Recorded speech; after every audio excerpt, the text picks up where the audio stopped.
Neat ಅಕ್ರಮಕ್ಕೆ ಸಂಬಂಧಪಟ್ಟಂತೆ ಸುಮಾರು 24 ಲಕ್ಷ ವಿದ್ಯಾರ್ಥಿಗಳ ಭವಿಷ್ಯ ಜೊತೆಯಲ್ಲಿ ಕೇಂದ್ರ ಸರ್ಕಾರದ ಎಕ್ಸಾಮ್ ಇತ್ತಲ್ಲ, ಆಟ ಆಡಿದ್ರು ಅವರು. 24 ಲಕ್ಷ ವಿದ್ಯಾರ್ಥಿಗಳು ಡಾಕ್ಟರ್ ಆಗಬೇಕು ಅಂತ ಕನಸು ಕಂಡುಕೊಂಡಿದ್ರಲ್ಲ ಅವರೆಲ್ಲರೂ ಕೂಡ, ಅವರ ಭವಿಷ್ಯ ಜೊತೆಯಲ್ಲಿ ಚೆಲ್ಲಾಟ ಆಯಿತು ಅಂತ. ಎಕ್ಸಾಮಲ್ಲಿ ಕ್ವೆಶ್ಚನ್ ಪೇಪರ್ ಲೀಕ್ ಆಗೋದು, ಯಾರೋ ಒಂದೇ ಸೆಂಟ್ರಲ್ಲಿರೋರಿಗೆ ಹೈಯೆಸ್ಟ್ ಮಾರ್ಕ್ಸ್ ಬರೋದು, ಇನ್ಯಾರಿಗೋ ದುಡ್ಡು ಕೊಡೋದು, ಇನ್ಯಾರೋ ಸಿಕ್ಕಾಕೊಳ್ಳೋದೆಲ್ಲ ನಡೀತಲ್ಲ. ಇದಕ್ಕೆ ಸಂಬಂಧಪಟ್ಟಂತೆ ಯೂತ್ ಕಾಂಗ್ರೆಸ್ ದೆಹಲಿಯಲ್ಲಿ ಹೋರಾಟವನ್ನು ಮಾಡಿದೆ. ಸಂಸತ್ಗೆ ಘೇರಾವ್ ಹಾಕಬೇಕು ಅಂತ ಹೊರಟಿತ್ತು ದೊಡ್ಡ ತಂಡ. ಇವರ ಮೇಲೆ ಪೊಲೀಸರು ಸರಿಯಾಗಿ ಲಾಠಿ ಪ್ರಹಾರ ಮಾಡಿದ್ದಾರೆ, ಲಾಠಿ ಬೀಸಿದ್ದಾರೆ, ಸಾಕಷ್ಟು ಜನಗಳಿಗೆ ಅಲ್ಲಿ ಹೊಡೆದಿದ್ದಾರೆ. ಇಲ್ಲಿ ಯೂತ್ ಕಾಂಗ್ರೆಸ್ ರಾಷ್ಟ್ರೀಯ ಅಧ್ಯಕ್ಷ ಬಿ ಶ್ರೀನಿವಾಸ್ ನೇತೃತ್ವದಲ್ಲಿ ಧರಣಿ ನಡೆದಿತ್ತು ಇವತ್ತು.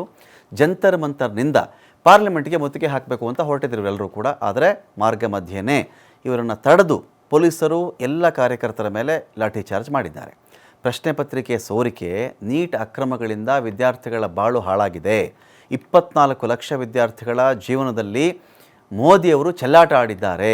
ಅನ್ಯಾಯಕ್ಕೊಳಗಾದಂಥ ವಿದ್ಯಾರ್ಥಿಗಳಿಗೆ ನ್ಯಾಯ ಕೊಡೋ ತನಕ ನಾವು ಬಿಡಲ್ಲ ಅಂತ ಈ ಹೋರಾಟಗಾರರು ಆಗ್ರಹ ಮಾಡಿದ್ದಾರೆ.